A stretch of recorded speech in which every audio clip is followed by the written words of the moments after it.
और सरकार से मांग कर रहे हैं कि आरटी एक्ट 2010 उसके बाद टीटी आया हुआ है, तो टीटी जो बाद में आया हुआ उस पे लागू किया जाए। जो शिक्षक 20 साल 25 साल 30 सालों से सेवारत हैं उन पर जबरदस्ती टीटी का एग्जाम थोपा जा रहा है।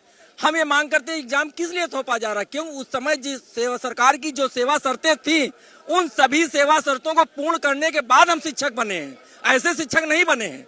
तो इसलिए ये सेवा शर्तें क्यों लागू की जा रही हैं? ये सेवा शर्तें जो संविधान के विपरीत हैं, इसलिए हम सरकार से मांग करते हैं सेवा शर्तें हटाई जाएं और हमारी सेवा को सुरक्षित रखा जाए। हम इसीलिए शांतिपूर्ण ढंग से इस रामलीला मैदान में पूरे देश के लगभग 20 लाख शिक्षक इस रैली में आए हैं और सरकार से अपनी मांगों को मांग रहे हैं। आपकी टीटी है वो बिल्कुल हमारे पे जबरदस्ती थोपी जा रही है और जबरदस्ती सरकार हमें निकालना चाहती है। ये कोई गवर्नमेंट जो है सरकारी नौकरी रखना ही नहीं चाहती, जबकि हम बिल्कुल परीक्षा देके और पास हुए हैं और उसमें आए हैं और फिर भी हमें हटा रहे हैं। ये औरैया जनपद से आया हूँ और हमारा मानना है कि किसी भी भर्ती में जो विज्ञप्ति है वो सरकार के नियमों के अनुसार निकलती है और उस विज्ञप्ति को पूरा करने के लिए जो अभ्यर्थी हैं वो अपनी पूरी योग्यताएं उसमें निर्धारित करके तभी सर्विस पाते हैं। तो ये बिल्कुल अनैतिक निर्णय है कि किसी के भर्ती होने के बाद आप जो नए नियम ला रहे हो वो पूर्व के लोगों पर थोप रहे हो। के माध्यम से यही कहना चाहेंगे सरकार से कि जिस तरह से मध्य सत्र में हम लोगों के लिए यह कानून लाया गया और टीटी को अनिवार्य किया गया, ऐसा यह कानून बिल्कुल भी अव्यवहारिक है। और आपके चैनल के माध्यम से मैं अनुरोध करना चाहूंगा केंद्र सरकार से कि 2009 जब से आरटी लागू हुआ है, टीटी लागू हुई 2011 से, उससे पहले जितने भी नियुक्त शिक्षक थे उनको इस नियम से बाहर रखा जाए और मध्य सेवा काल में आप सेवा के नियमावली को बदल देना यह न्याय संगत नहीं है। यह उन लाखों शिक्षकों के साथ अन्याय है जो वर्षों से अपनी मेहनत कर रहे थे, पूरे मनोयोग से अपने बेसिक के छोटे बच्चों को पढ़ा रहे हैं और उन्हीं के प्रयासों से बहुत से शिक्षक उच्च पदों तक पहुंचे। तो क्या बीच सत्र में उनकी योग्यता पर प्रश्न चिन्ह कैसा? हम लोग यही चाहते हैं कि जो टीटी से पूर्व के जो शिक्षक नियुक्त हैं उनको इस नियम से बाहर रखा जाए, सरकार इस पर अमेंडमेंट लाए।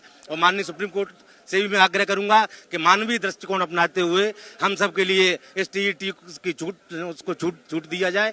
जो भी शिक्षक टीटी इस नियम के लागू होने से पहले विभाग में आए उनकी सेवा पे कतई भी आंच नहीं आनी चाहिए, क्योंकि उनके जीवन और मरण का भी प्रश्न है। उनकी जीविका, उनके पूरे जीवन के लिए, उनके बच्चों के भविष्य के लिए बहुत सारी समस्याओं का हम सबको सामना करना पड़ सकता है। इसीलिए मैं यही चाहूंगा कि आप हमारी इस आवाज को, आपका चैनल माननीय प्रधानमंत्री जी तक पहुंचाए, माननीय मुख्यमंत्री जी और हमारे केंद्रीय शिक्षा मंत्री तक पहुंचाए।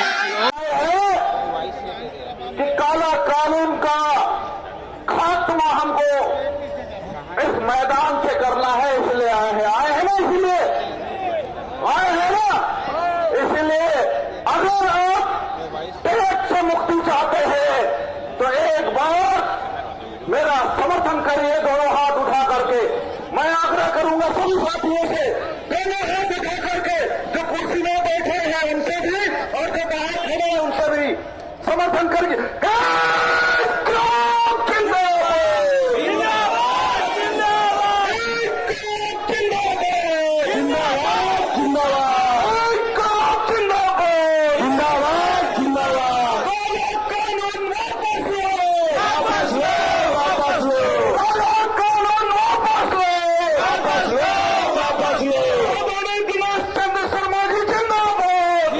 साथियों, इसी प्रकार की अपडेट्स और जानकारी के लिए हमारे चैनल से जुड़े रहिए। अगर आपने अभी तक चैनल सब्सक्राइब नहीं किया हो तो प्लीज़ पहले चैनल सब्सक्राइब कर लो और पास में जो बेल आइकन उस ऑल पर सेट कर दे ताकि आपको हमारा नए वीडियो नोटिफिकेशन प्राप्त हो पाए।